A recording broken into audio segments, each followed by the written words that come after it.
everyone. I am excited today to have my friend Rivera Sun with me, and I'm going to let her do the introduction of herself because she's awesome and involved in so many exciting things, including writing and nonviolent activism, but I really want you to hear her introduction from herself. So I'm going to say first, welcome Rivera, glad you're here. Thanks, Patty. Thanks for including me in this series on changemakers. It's an honor and a delight. I'm so glad you're here. It certainly is an honor for me to get the opportunity to chat with you. So I'm going to ask you to start by just telling us about your homegrown journey. Where were you grown, and who are your people, and how are those things important to who you are today? Thank you. So today I am a nonviolence trainer and a writer of novels that feature nonviolent movements for change in the plots themselves. And then I also edit a weekly newsletter called Nonviolence News that collects 30 to 50 stories of nonviolence each week, which is pretty amazing. And so people often ask me, how did you get into doing all this? How did you get into activism? And for myself, I used to say I started in the Occupy movement, but as I started to learn more, I realized that there are really two different kinds of activism. There's the kind of activism that says no to problems and says stop the damage and the destruction. And then there's the kind of activism or nonviolence that says yes to solutions, that says we're going to build something that's needed in the world. We're going to teach ourselves how to do life differently. And when I look back at my history, that's actually where I began. I grew up on a organic farm in northern Maine. I have 4 siblings, 2 sets of twins and a sister in between. I'm the oldest. And my parents were kind of crazy and kind of visionary. They moved us to this farm at the very northern tip of Maine when I was 13 years old. I thought that was incredibly dorky of them to do that to us. And I literally grew up pulling weeds and picking potatoes in northern Maine. And but my farm was part of a cooperative of 10 small farms that started a distribution company where we would drive a truck around the state of Maine. We would pick up product and produce from all these farms, and we would deliver it to Maine restaurants and grocery stores and buying clubs. And that company, Crown of Maine Organic Cooperative, is still in operation today. My twin sister actually is one of the founding partners and continues to help run it. My younger sister worked there for quite some time too. And they serve over 300 different businesses throughout the state, and they've really empowered and enabled the local food movement to connect farmers and people who like to eat local food. So to me, that's a really core piece of where I began. I began doing what we might call a constructive program, an alternative institution, and by seeing my parents organize with other farmers to create a market for their produce where there wasn't one before. We were too small to compete in the major market. We needed to sell to a larger market than just our farm stand, otherwise I wouldn't be able to support all 5 of us kids. So that's how I started doing nonviolence, and I didn't even know it then. But I would say that in 2012, I sat down to write my first novel, and I wanted to write about a nonviolent movement for change in a fictional United States. And I got about halfway through writing and I realized I didn't know how to get my characters out of the problems that they faced. So I actually Googled how to bring down dictators nonviolently. What I found was that not only is this possible, people have been doing it all over the world. They have literally been bringing down one dictatorship after another, and not just that, they've been stopping wars, they've been winning labor equality, they've been winning women's rights, they've been working on stopping pollution and stopping destruction of environments like forests and mountains and oceans, and that they've been surprisingly successful at doing this. That piece really was unexpected for me because, like many of us, I had heard that, there's this nonviolence thing that Gandhi and King used, but it's not, I mean, nobody really wins with that stuff, right? Well, what I found out was that they actually do win over and over and over again. And in certain types of struggles, they're actually twice as successful as violence. Uh, Struggles like changing governments, changing dictatorships, stopping foreign invasions, and ending occupations. Imagine that. Those are the kinds of things we think we need an army for, but actually, historically speaking, when we look at all the case studies over the last 100 years, nonviolent action has been twice as successful. So when I read about that, thought that was pretty amazing, and I realized that I was pretty ignorant. I didn't know what this stuff was or how it was working, but since it seemed like it was working a lot, I thought I'd find out. So I actually started getting stacks of books and working my way through the books and revising my own novel at the same time. So every time I learned something new about strategy for nonviolent struggles, I would change what the characters were doing in the book. After the Dandelion Insurrection, which is the name of the book, came out, it was surprisingly popular. That was a wonderful thing to discover. But readers started to write to me asking me, how do we make this real? How do we do struggles like this in our own communities? And so I started to go on book tours where I would talk a little bit about the book, but mostly I would do trainings in how to use nonviolent action to make the changes that we need. And that has really shaped the course of the last 7 or 8 years for me. I've done a lot of trainings all over the United States on almost every issue you can imagine. And most recently, it's led me to organize this nonviolence news service, which has really opened my eyes. I thought I knew a lot about nonviolent struggle, but I discovered that there's so much more happening than any of us realize. And it was only by trying to collect all the stories each week that I discovered how remarkable people are when they organize to make sure that workers are getting paid enough, to make sure that we're not putting contaminants in streams, to make sure that our communities are resilient and strong for this time of great upheaval, economically, environmentally, socially. There's a lot of changes going on. We're being asked to change in ways that a lot of us never were before. We're being asked to learn more about other people from other places, people who don't look like us, who don't necessarily come from the same backgrounds as us.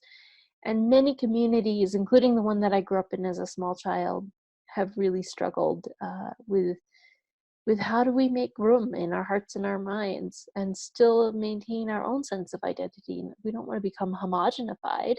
We don't want to become just like everybody else. So these are the things that fascinate me from stories around the world, because it's not just in the US, it's actually a global thing that more and more people are learning to make change with nonviolent struggle. And that's where I came from, how I got into doing this.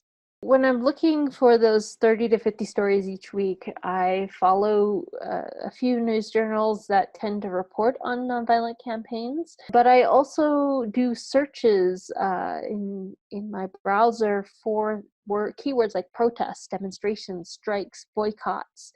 And then I scan a ton of headlines. I probably scan over 1,000 headlines each week. I read 40 different journals, but I also draw on my background of knowing the 300 methods of nonviolent struggle to spot things that people aren't calling nonviolent action, but actually are.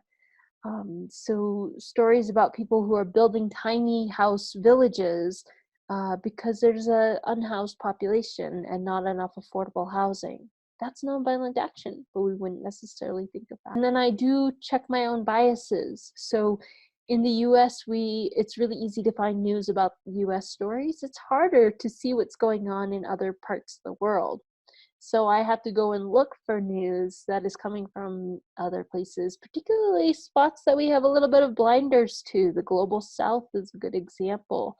Africa as a continent of many, many countries is actually the leading edge of peace efforts and nonviolent struggles. And most people don't know this at all. It doesn't come to mind in our biased impressions of what's going on in Africa. But I think in 2019, there were something like 13 different major campaigns going on to end dictatorships, to stop wars, to assert human rights and economic justice struggles. And so it's pretty amazing when you start looking what you can find. So I usually work in two different settings. One might be a community that wants to train everyone in their community in nonviolent struggle. They know they're facing a lot of different kinds of issues, and they want everyone to get the knowledge. So this might be, it might be a church that's brought me in. It might be a university sometimes will bring me in, or a peace and justice center. But then the other situation I often do trainings in is around people who are working on a specific issue. And they have tried all the conventional routes. They've filed petitions, they've done lawsuits, and they're kind of getting to the end of their options, and they think they might need to do some direct action. So they will bring me in to help their group strategize, what will that direct action look like? What do we need to know to do this successfully? And how can we prepare for this struggle? I've literally worked all over the country with so many different kinds of groups, and they're all fascinating. I mean, people have so much more knowledge and power than we often think. And my job is just to give that one piece of the puzzle that might help them unlock a whole toolbox of nonviolent action. And it's one thing that comes up a lot in the workshops is people aren't as familiar with how the power of nonviolent struggle works. We know a lot about how we petition for change, how we call traditional power holders for change. We aren't as familiar with how we withdraw our cooperation and consent, how we go on strike, how we walk out of class, how we shut down the factory that we're working at, or how we engage in acts of obstruction, how we blockade a road, or we stop a railroad tracks, we do a blockade there. For example, there's a wonderful story from Kentucky about coal miners who the company declared bankruptcy but had refused to pay unemployment and back wages to the miners. So the miners blockaded the railroad tracks where the last shipments of coal were trying to get delivered so the company could rake in those profits.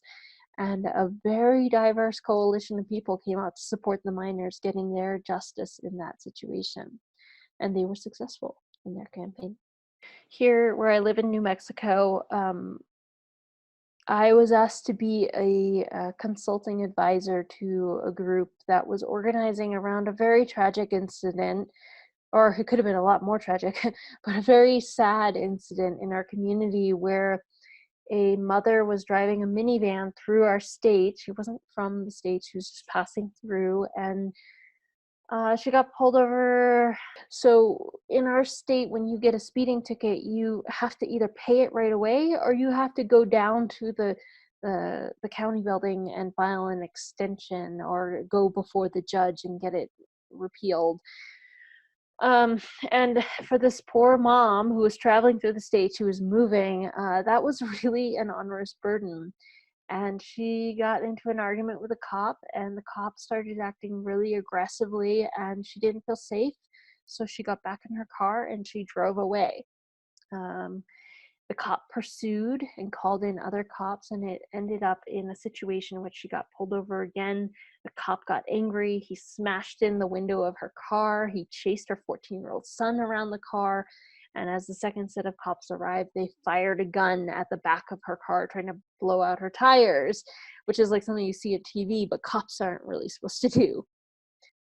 The problem that our community had was that there was some racial injustice that was happening in this, and there were some things culturally that our local cops, who are of mixed race, they tend to be Hispanic and Native and white, didn't know about how African American parents train their children, that if you're in a lonely place where nobody's around and you're being threatened by a cop, you need to go to a safe place where there are witnesses, where there are people, because they've had a history of dangerous and deadly encounters. So my role was to advise the group that was pushing to get a meeting between the NAACP and the Southern Christian Leadership Conference coordinators in our state and the state police who were involved, the local police and the local authorities. And so my job was to advise them on how to do a march and a demonstration that would stay nonviolent, that would deliver the messages, how to have a liaison that could help act as an ally in that situation to bring the parties to the table, and then to be at the meeting to make sure that the meeting actually progressed to a point where something could shift or change. And there's a lot more to this story, but that's a good example of a very small local campaign that was relatively successful in getting some of its goals met. There's a larger part of the justice system that was very problematic as well. So that's a small campaign. I've advised with anti-fracking campaigns, people who are concerned about the contamination issues and the threats to their watersheds. I've worked with peace groups who are trying to work on abolishing nuclear weapons or abolishing the draft and draft registration. And I will hear what's going on, and I will try to find ways that they can organize strategic nonviolent actions, or if they're planning a nonviolent action, I can help advise, here's how you improve the action you're planning to do for maximum impact, or here's how you pair it with this other kind of action. So maintaining nonviolent discipline can be really challenging for groups, and there are some rules of thumbs that people can start to work with. First of all, be outspokenly committed to nonviolence.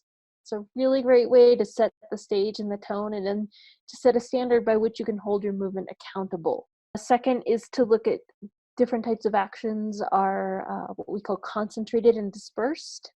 Concentrated actions concentrate bodies in a geographic space, like a demonstration or a march or a rally. Those are the ones that have trouble maintaining nonviolent discipline, because the other kinds are dispersed actions, and usually you're not confronting people like the police or people who disagree with you. But then for when you do need to use concentrated actions, it's good to train and prepare for them, to teach your movement de-escalation skills for yourself and for other people in the space. To appoint and train peace teams can be really helpful. These are people who wear vests, who are deciding to be neutral on the issue on that day, but will do the job of de-escalating parties as tensions rise. And then to have a nonviolence commitment and review it before you go into action is really helpful. So there's more, but those are some brief ones. Creativity can really help. Here's one true story about this from my experience. During the 2000 and I think it was the 2015 or 16 bombing of Gaza by Israel, yet again another very controversial issue in our country, some peace activists and I decided to hold a demonstration at our local farmers market, saying that no matter where you stand on this issue, you should call for the ending of this war and violence. Like, this is not the way they're going to solve their problems. And we remade Picasso's Guernica into images that came from Gaza during this bombing campaign, and it was an enormous banner. It took 6 people to hold it up. And I had someone who came to the demonstration who didn't want to be committed to nonviolence, which was very problematic. This is the only demonstration locally that I've actually had the cops actively called on us.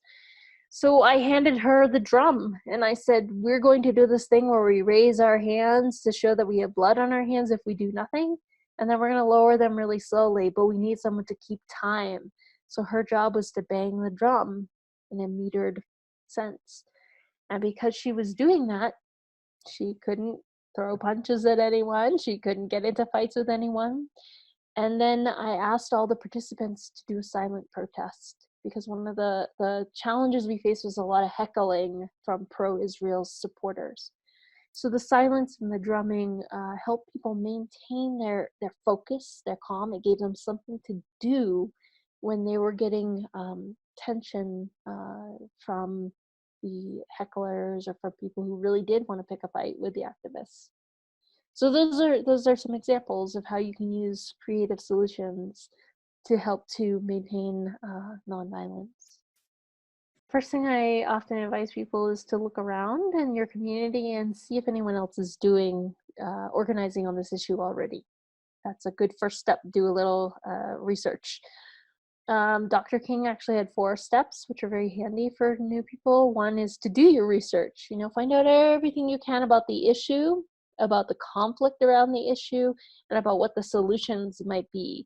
And I said solutions plural because oftentimes when we're working for justice, we get very fixed on one particular solution. And when it comes to trying to work on the conflict, we might want more than one up our sleeves. Then you want to establish with your group, what are your non-negotiables? Gandhi said that if you're in negotiation and you give up on your fundamentals, that's not negotiating, that's losing. So you need to know what you can't negotiate on, what you have to stand firm. For example, drinkable water, right? That might be an issue you can't back down on because you have to drink the water. On the other hand, if you're a teacher going on strike and you want, a living wage and you want better tech for the classrooms, it may be that some small percentage of your living wage is negotiable, but below that is not. Or these types of computers are negotiable, but getting some computers isn't essential, must be done. You also want to see if you can resolve this with dialogue. Most groups, when they get to the point of nonviolent action, have already tried that and it hasn't worked, but it's often good to consider whether or not you're reaching for direct action when you could try going to have a conversation with someone. We had a local issue in the main town I grew up in where someone put up a really offensive, discriminatory sign, and many people wanted to take the nonviolent action of writing letters to the editor. And my sister called me and I said, if anyone wants to go down and talk to the person, maybe that's a good first step. So we went down and had a conversation. It turned out that his goal with that sign was to make people feel comfortable. And his goal was completely not getting met by that sign because everybody else in the town saw those discriminatory slogans that were no this, no that, no this kind of person, no that kind of person. And they didn't feel comfortable. They felt very uncomfortable. And by the time she walked back to her car, drove around the block, and came back home, the sign had already come down. Right? So check about dialogue. Third, you might, if you know a lot about nonviolent struggle, you might know already what type of action you need. But if you don't know a lot about nonviolent struggle, you might want to check out Nonviolence International's website. They have 300 methods of nonviolent action on there with case studies.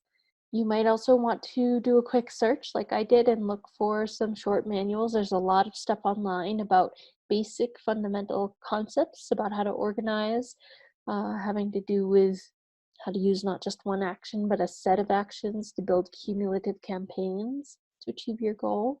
How the types of actions are a little bit different. Protest is not a strike, is not a blockade, and they all act a little bit differently. And then you want to do an assessment. What are you going to need to achieve the types of actions that you're going to need to do to get your goal? So do your strategy work and do your assessment work before jumping into action, because you'll find out what kind of resources you need. You might need some legal support. You might need some creative support. You might need to draw in some allies from your community to stand with you. For example, there have been numerous teacher strikes in Chicago, Oakland, and recently in Canada, in the Ontario area, where the teachers wanted to go on strike, but many of their students were low income and they would have challenges getting lunches. So in Oakland, they organized a strike solidarity team that fed lunches to the kids for the entire duration of the strike. In Ontario, they organized an alternative school so that parents who were working could drop off their kids to get education and also to be looked after, right? These are things that you think about in order to maintain your actions so that you can achieve them. If you don't think of these kind of support and solidarity actions, the parents get pissed off at you and the kids have to go to school and you can't keep up the strike for as long as you need, right? So these are the kinds of things that you think about. I have a study guide called that goes along with my novel, The Dandelion Insurrection, and it's designed for people who have read the book, but it can also be used by people who have not read the novel at all. It's designed for both groups to use them. And if you've read the book, then what it does is it takes the novel and it shows you how to make it real, like people were asking. If you haven't read the book, then you just can apply all the sessions to your own work in your community. And it will go over a lot of the things we talked about just now in greater detail and give you tools that come from the field of nonviolent struggle. I didn't invent them all. That kind of guide you through how to think strategically about the work. Ironically, these are actually things that I don't just use in my actual organizing work. I also use them in my novel writing work.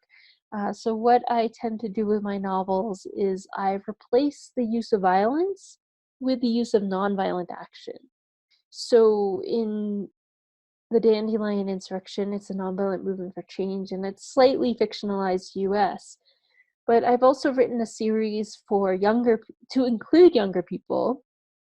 I always say that because it seems like the older people love this series even more than The Dandelion Insurrection, and maybe even more than the kids, but the kids are really, really relating to these books. They're fantasy, which is a genre that is full of violence, like almost obscenely so. For a genre that claims to be as inventive and creative enough to come up with dragons and magic and alternative worlds, they're really not very creative when it comes to violent conflict. It's almost always there. And that's really a failure of imagination. What I have found through studying nonviolent struggle is that nonviolent struggles have all of the epic mythology, the epicness, the incredible proving of the heroes or sheroes, the courage, the valor, the archetypal characteristics that we love in our violent mythology. So the work I do is to weave those elements from the nonviolent canon into the stories. So in Ariara's books, you might have her stopping a war instead of winning a war, organizing peace work.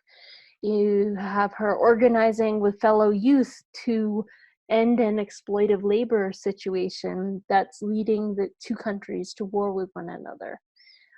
You have another situation where she and her aunt are organizing for women's rights in a mythological kingdom. This is the way that we can blend social justice and nonviolent action into all the elements of fantasy that we really love. I mean, people love The Lord of the Rings. They love Harry Potter, and with good reason. These are great stories. They teach us how to be heroic. They teach us how to overcome challenges or to work with friends and companions to achieve life-saving quests, right? That's all very worthy. But ultimately, if nonviolent action is twice as successful as violence, maybe we should be using that in our epic mythology and training ourselves to think that heroes aren't the ones who slay the demon, but the ones who stop the demon, to stop the problem with nonviolent action. And Maine has the distinction of being one of the whitest states in the nation. Mm-hmm. And when I was a young child, I lived in an old mill town where the mill had long since closed, pretty economically depressed. And yet a church group started bringing in Somali refugees during the war and the famine in the early 90s. And suddenly, for the first time in many of the people I lived with lives, they were meeting people of a different race. Not only that, they were Muslim. So we found out very quickly that our community was quite prejudiced, and that there needed to be work to be done to teach people how to be inclusive, to be tolerant, and to recognize the beauty in one another. And that was not an easy process. I wouldn't say it's a finished process either. It's something that the community continues to work on, sometimes in a very positive and powerful way, and sometimes in really sad ways where we Mhm. fail to rise to that challenge. But what that taught me as a young person was that it's not necessarily automatic that we're going to just, even with the best of upbringings, be the kind of human beings that our world requires today. Mhm. And so understanding where our biases are, where our prejudices are, and recognizing that we're caught in systems and structures that are built on racism, sexism, all the isms we can think of, classism is another big one, um, is really important for trying to navigate a global society, and Mhm. for trying to recognize that whatever I want for myself as a human being, other people also need and want. Like, they want Mhm. safety, they want well-being, they want security and stability economically, they want to be accepted by their community, they want the freedom to be a little bit different, right? We Mhm. don't all want to be the same. We want to be able to walk down the street and not be afraid of violence. Mhm. So, and the list goes on. And what I've learned as I've grown a little bit older and I've been out in the world a lot more and I've been listening, I do a lot of listening around these, is that we are really more alike than we are different, Mhm. in many ways. That's a quote from Maya Angelou. Um, and that we have a lot of, especially in the United States, we have a lot of hurts, a lot of trauma, a lot of pain inside of us. And no, I'm not just talking about black and white divisions. I'm talking about Mhm. men and women from the history of sexism and the oppression of women. I'm talking about ageism, which goes both ways in this country. I'm talking about class issues or rural urban divides. As a person who grew up in a rural environment, man, I see that one all the time. Mhm. I've had to unlearn the kind of stigmas that urban privilege tends to look at rural communities with, and to Mhm. recognize that where I came from is a beautiful place, a place that struggles with many things, but also has its own unique knowledge. Mhm. So, writing novels actually has been a wonderful way to m- have an opportunity to learn a lot about people. The other thing that I've done in my life is I used to host radio shows, weekly radio shows, and I would interview Yeah. people from all kinds of walks of life and hear their stories. And sometimes I would have guests on the air who espoused views I really didn't agree with, Mhm. or I really didn't get, right? I would hear something like, use an example like reparations. The first time I heard Mhm. about reparations, that was very challenging for me. Mhm. And I had to look at what is it that makes that challenging for me? Why Mhm. why do I have resistance to that idea? And to listen to the stories and to listen to what people are asking for and why was very informative.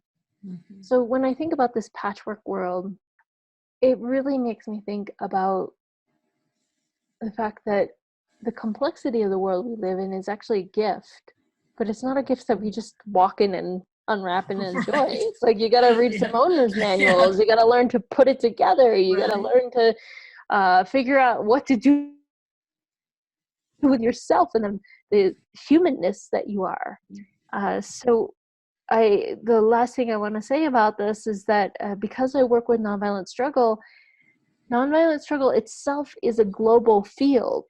This is not Mhm. something people who look like me invented all on their own. I mean, people who look like me actually have a great long history of nonviolent struggle, but we certainly are not the only ones. And the best ideas and the best practices come from all walks of life. They come from the women of Liberia's mass action for peace who stopped the civil war. They come from the indigenous struggles of the Amazonian tribes who have protected the lungs of the planet over and over and over again.